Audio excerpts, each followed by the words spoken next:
साथियों नमस्कार। आज हम बात करेंगे दिल्ली सल्तनत और मंगोलों के संबंधों के बारे में। तो हालांकि जीएस के पॉइंट ऑफ व्यू से काफ़ी कम प्रश्न आते हैं, लेकिन फिर भी कुछ एक प्रश्न भी अगर आपसे छूट जाता है तो काफ़ी बड़ी दिक्कत, बड़ी समस्या हो जाएगी। इस वजह से मेरा मानना है कि सारे टॉपिक को क्रम से एक तरीके से आपको पढ़ना चाहिए, क्लियर करना चाहिए। तो आज बात करेंगे दिल्ली सल्तनत मंगोलों के बारे में। मंगोल शब्द मोंग से बना है और इसका अर्थ है साहसी। हालांकि प्रश्न कभी आया नहीं। मंगोल शब्द का प्रयोग यूरोपियों ने किया, जबकि मुगल शब्द का प्रयोग मुस्लिम इतिहासकारों ने किया। तो आप ये क्लियर हो गया होगा कि मंगोल और मुगल पर्यायवाची हैं एक दूसरे के। तो मंगोल यूरोपीय लोगों ने यूज़ किया और जबकि मुगल मुस्लिम इतिहासकार यानी कि जो फारसी लैंग्वेज में, इनको मंगोलों को मुगल कहा जाता है। 13वीं 14वीं शताब्दी में ये विश्व की एकमात्र खानाबदोश साम्राज्य था। मंगोल साम्राज्य कबीलाई रूप में था। इनका मूल स्थान मंगोलिया यानी कि जो मुगल्स हैं इनका मूल स्थान मंगोलिया, जो चीन पड़ता है उसके जस्ट उत्तर में मंगोलिया है, जो रूस और चीन के बीच में। तो ये वहाँ के रहने वाले थे। चंगेज खां मोस्ट इंपॉर्टेंट। इसके शब्द का अर्थ है, चंगेज का मतलब ही अत्यंत शक्तिशाली व्यक्ति। उपाधि खुदा का कहर मोस्ट इंपॉर्टेंट। ग्रैंड खान भी कहा गया है इसको, मोस्ट इंपॉर्टेंट। और स्वर्गपुत्र की उपाधि इतना आता नहीं है। जीवनीकार जुवेनी इंपॉर्टेंट मान लीजिए। और आरंभिक नाम तिमुचिन मोस्ट इंपॉर्टेंट।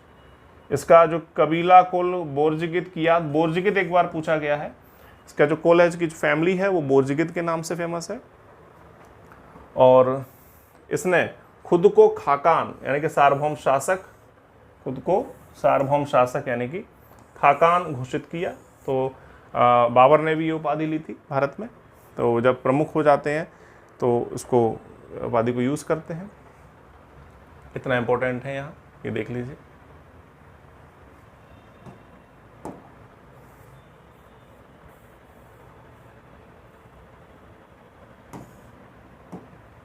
इसके बाद हम बात करेंगे कि इसने अपना जो साम्राज्य स्थापित किया और बहुत ज़्यादा नवाचारों का, इन चीज़ों का यूज़ किया। सेना को दशमलव पद्धति व्यवस्थित की है, यानी कि नीचे एक जो है मान लीजिए 1 लाख सैनिक हैं, ठीक है। तो 1 लाख सैनिकों के ऊपर जो 10,000 इसके प्रमुख अधिकारी होंगे, इनके ऊपर फिर 1,000 अधिकारी, इनके ऊपर फिर 100 अधिकारी, फिर 10, फिर 1 प्रमुख जो खुद है वो। तो इस प्रकार की जो एक के नीचे एक जो बढ़ते क्रम में जो नीचे सैनिक या व्यक्ति रखे जाते हैं, तो इसको बोलते हैं दशमलव प्रणाली। क्योंकि एक दशमलव यहाँ बढ़ता चला जा रहा है। इधर दशमलव बढ़ेगा तो 1 जीरो बढ़ेगी, फिर एक और बढ़ेगा तो 0। तो इस तरह से ये दशमलव प्रणाली। विधि संहिता इसकी को यासा कहते हैं, मोस्ट इंपॉर्टेंट। इसने कानूनों का एक संग्रह कराया, उसको यासा कहा गया है। काफ़ी इंपॉर्टेंट बात है। और 1221 में ख्वारिज्म के शहजादे मंगवर्नी को रौंदते हुए भारत की ओर आया था, यानी कि सिंधु नदी तक आया था। मैं आपको जो इल्तुतमिश को पढ़ाया है वहाँ इसको विस्तार से मैंने बता दिया है। मंगोल साम्राज्य का सर्वाधिक विस्तार 3 महान खान मोंगकी, कुबली खान और हलाकू ने किया। ये तीनों चंगेज खां के पौत्र थे, यानी कि चंगेज खां के नाती थे, मोंगकी, कुबली खान और हलाकू। तो ये देख लीजिए कितना बड़ा इसका साम्राज्य, इनके बच्चों का साम्राज्य, और कितना महान शासक। मोंगकी की मृत्यु के बाद मंगोल साम्राज्य के 4 भाग हो गए, मोस्ट इंपॉर्टेंट है। गोल्डन होर्ड, वोल्गा स्टेपी से दक्षिणी रूस, यानी कि जो रूस है, मैं आपको डायग्राम के माध्यम से बता देता हूँ, इसको आपको याद हो जाएगा। काफ़ी अच्छा टॉपिक भी है।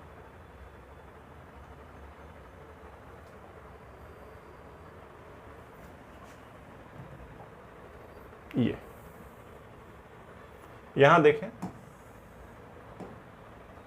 ये गोल्डन होर्ड जो एक भाग है जो आपको येलो कलर का दिख रहा है, ये वाला हिस्सा था एक भाग गोल्डन होर्ड के नाम से।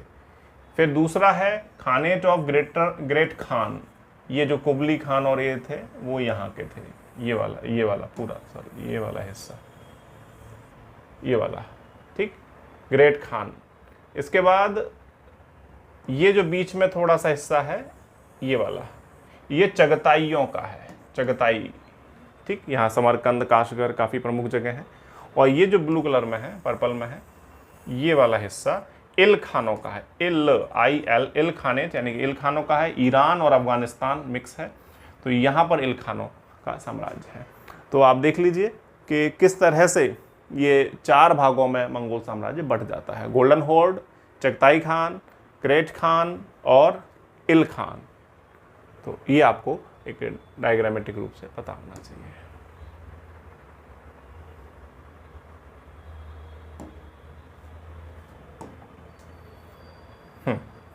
तो ये आपको मैंने बता दिया कि गोल्डन होर्ड, वोल्गा स्टेपीज यानी कि जो दक्षिणी रूस यानी कि जो ऊपर वाला हिस्सा था, इल खान का हिस्सा यानी कि ये ऊपर वाला था, और ये वाला इल खानों का इधर पड़ेगा, चगताइयों का बीच में पड़ता है, और ग्रेट खान युआन वंश का चीन के आसपास का यानी कि इधर वाला हिस्सा।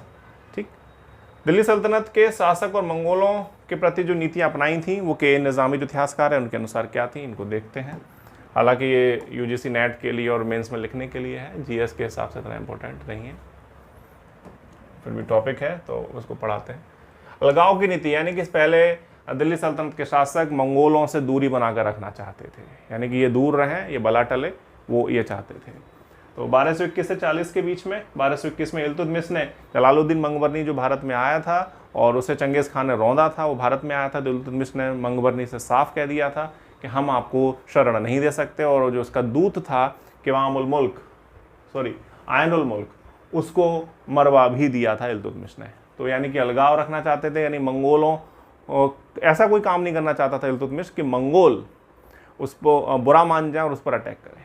मंगोल सिंधु नदी तक आ गए थे, मोस्ट इंपॉर्टेंट है मंगबरनी, आपको पता होना चाहिए। इसके बाद मंगोल सेनापति तायर बहादुर ने सैफुद्दीन हसन करलूक को हराकर गजनी बमियान के क्षेत्र, इतने इंपॉर्टेंट ये सारी चीज़ें नहीं है। और रजिया ने भी मना कर दिया कि मैं जो सैफुद्दीन है उसकी मदद करने का प्रस्ताव था वो भी ठुकरा दिया कि मैं मंगोलों के मामलों में बिल्कुल दखल नहीं दूंगी। तो ये अलगाव की नीति है, तो कुछ पॉइंट्स आपको पता होना। उदासीनता यानी कि वो तो अलग रहना, उदासीन का मतलब है आसपास से घूमते रहे, हमें उनसे कुछ नहीं कहना। बहरम के काल पे बहरम शाह जो रजिया के बाद आया, बहरम शाह के काल में भारत पर मंगोल आक्रमण हुआ पहली बार, और 1241 में बन के अंदर की तरफ भारत में, तो शासक ओक्ताई था और उसका सेनापति तायर बहादुर के नेतृत्व में ये आक्रमण हुआ, और जिसमें वह मारा गया वो अपने आपसी उन्हीं लड़ाइयों के बीच में, लेकिन भारत के किसी शासक बहरम शाह का इसमें कोई योगदान नहीं था। तो बहरम शाह ने कहा मरे मर जाए, हमें कोई दिक्कत नहीं है, हमें यहाँ हस्तक्षेप नहीं करना, क्योंकि मंगोलों को हम दूर रखना चाहते हैं। मंगोलों का दूसरा आक्रमण सली बहादुर ने मुल्तान पर किया, तो भी कुछ नहीं हुआ, कुछ नहीं किया गया भारतीय शासकों द्वारा। नासिरुद्दीन महमूद के काल में हलाकू से दूत मंडल का आदान प्रदान भी हुआ, यानी कि हलाकू जो मंगोल शासक है, तो नासिरुद्दीन महमूद ने अपना एक दूत भेजा, वहाँ से भी आया, और यहाँ बलवन का प्रभाव काफ़ी ज़्यादा था, तो हो सकता है बलवन के प्रभाव से ऐसा हुआ हो। इसी समय गोल्डन होर्ड का प्रमुख बरका खान का दूत मंडल भी इसके दरबार में आया। तो दूत मंडल वाली बात थोड़ी सी इंपॉर्टेंट हो जाती है जीएस के पॉइंट ऑफ व्यू से, ये नया प्रश्न बन सकता है, इसको आप अपना बिल्कुल एक तैयार करके एक रिजर्व प्रश्न के तौर पर रखें। अब संघर्ष की नीति आती है, यानी कि मंगोलों से संघर्ष शुरू हो गया, क्योंकि अब बारी आ गई जलालुद्दीन खिलजी और अलाउद्दीन खिलजी की, और ये बिल्कुल भी रुकने झुकने वाले शासक नहीं थे। तो संघर्ष की नीति इस समय तक चली, और स्पष्ट जो सीमांत नीति बलवन ने बनाई कि इन पर आक्रमण नहीं करना, लेकिन इनको घुसने भी नहीं देना है। तो बलवन ने काफ़ी किले बनवाए, ध्यान दिया, काफ़ी खर्चा किया, तो ये नीति इसने स्पष्ट कर दी। और इसके राज्याभिषेक के समय दिल्ली सल्तनत मंगोलों की सीमा जो सिंधु पहले हुआ करती थी, फिर ब्यास हो गई, यानी कि मंगोल और भारत की तरफ घुसने लगे थे। बलवन ने शक्ति और कूटनीति की स्थिति अपनाई, यानी कि जो नीति है उसको अपनाया।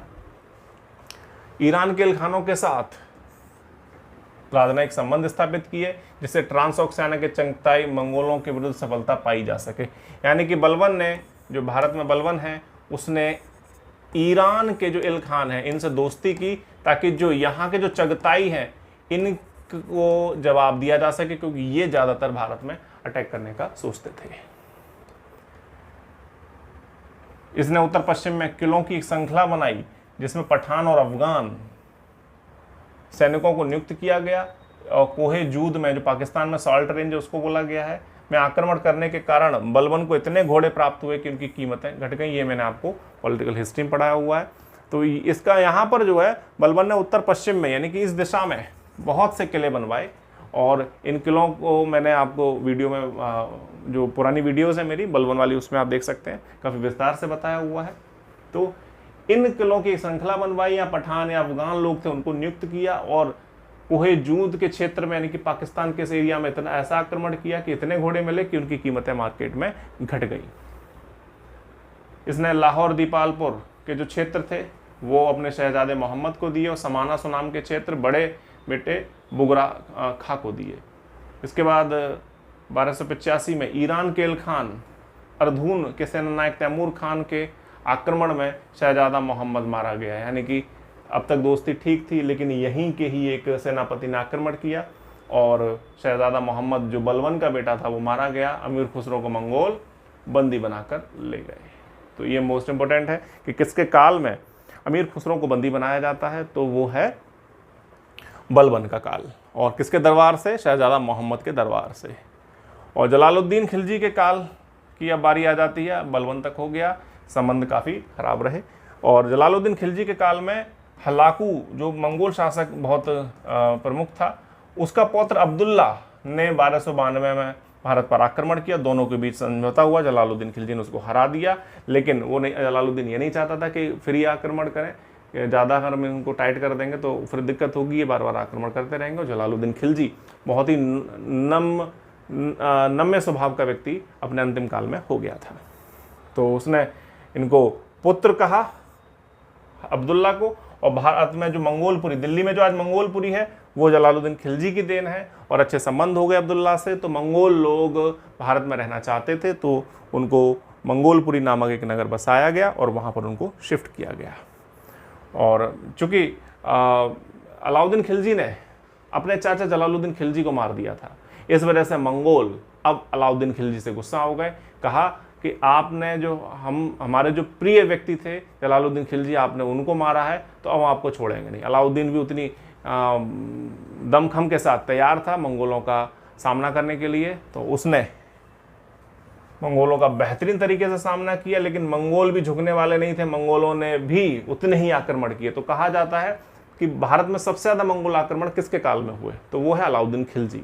और सबसे ज़्यादा मंगोलों को पीटा भी किसके काल में गया, तो वो भी है अलाउद्दीन खिलजी, क्योंकि अलाउद्दीन खिलजी के पास जफर खां नाम का एक ऐसा व्यक्ति था जैसे मंगोलों का स्वप्न दैत्य कहते थे। तो ये सारी चीज़ें मैं आपको विस्तार से, तो आपको अलाउद्दीन खिलजी में पढ़ा चुका हूँ, तो वहाँ पर आप विस्तार से इसको देखेंगे।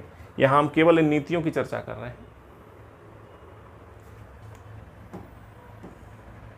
इसके बाद मंगोलपुरी नगर बसा, और मंगोल आक्रमण से बचने के लिए अलाउद्दीन ने दिल्ली के चारों रक्षात्मक दीवार बनाई। ये सारी चीज़ें आप देख लीजिए। और सर्वाधिक आक्रमण अलाउद्दीन खिलजी के काल में हुए। मोस्ट इंपॉर्टेंट चगताई मंगोल था, शासक दावा खान, इसके काल में ही मंगोलों के सबसे ज़्यादा आक्रमण भारत में हुए, वो थे अलाउद्दीन खिलजी के काल में। तो चगताई यानी कि इल खान थे, वो शांत बैठे, अब चगताइयों ने आक्रमण करने शुरू कर दिए। तो पहला आक्रमण उलूग खान, जो अलाउद्दीन का भाई या दाहिना हाथ कहा जाता है, उसने देखा। और जफर खां, जिसे मंगोलों का स्वप्न दैत्य कहते हैं, इन दोनों ने मिलके जो कादर खान जो मंगोल था उसको हराया। फिर साल्दी आया मंगोल, उसका आक्रमण हुआ। फिर दावा खां का जो पुत्र था कुतलक ख्वाजा, इसके काल में आक्रमण हुआ। और इसमें अब जाते हैं जफर खान, यानी कि जो मंगोलों का स्वप्न दैत्य है वो, और उलूग खां। और जफर खान ने उतावलापन दिखाया, जिससे उसे सहायता न मिल पाने के कारण वह तारगी द्वारा मारा गया है। पूछा जाता है कि जफर खां कब मारा गया, तो जफर खां मंगोलों के साथ युद्ध में, कुतलक ख्वाजा के साथ जो युद्ध हुआ उसमें मारा गया। और यहाँ एक ये भी कहा जाता है कि अलाउद्दीन खुद चाहता था कि जफर खां मारा जाए, क्योंकि जफर खां इतना बलशाली होता जा रहा था कि मंगोलों तक को मार देता था और बिना कुछ सोचे जाने। तो उसे मंगोलों का स्वप्न दैत्य भी कहा जाने लगा। तो अलाउद्दीन खिलजी ने सोचा कि कल को ये मेरे लिए प्रॉब्लम ना बन जाए, इसलिए इसको मदद करना ही बंद कर दो, इसे कोई राशन रसद कुछ भी मत भेजो, और ये वहाँ अपनी मौत मारा जाएगा। तो यही हुआ। तो अलाउद्दीन खिलजी ने अपने रास्ते से इसको इस तरीके से हटाया। तारगी का युद्ध हुआ, ठीक। तो ये आप देख लीजिएगा, इतना इंपॉर्टेंट जीएस के पॉइंट ऑफ व्यू से नहीं है। ये जीएस के पॉइंट ऑफ व्यू से कुछ भी इतना नहीं आता है, इसमें आप ध्यान ना दें। और जो यूजीसी नेट और यूपीएससी तैयारी कर रहे हैं वो जरूर ध्यान रखें इन चीज़ों का। और जो जीएस के पॉइंट ऑफ व्यू से है वो यही है कि सबसे ज़्यादा आक्रमण अलाउद्दीन खिलजी के काल में हुए 6, और अलाउद्दीन जीता भी। और कुतलक ख्वाजा का जो आक्रमण हुआ उसमें जफर खां मारा गया। जीएस के पॉइंट ऑफ व्यू से केवल इतना ही आपको तैयार करना है। आगे देखते हैं।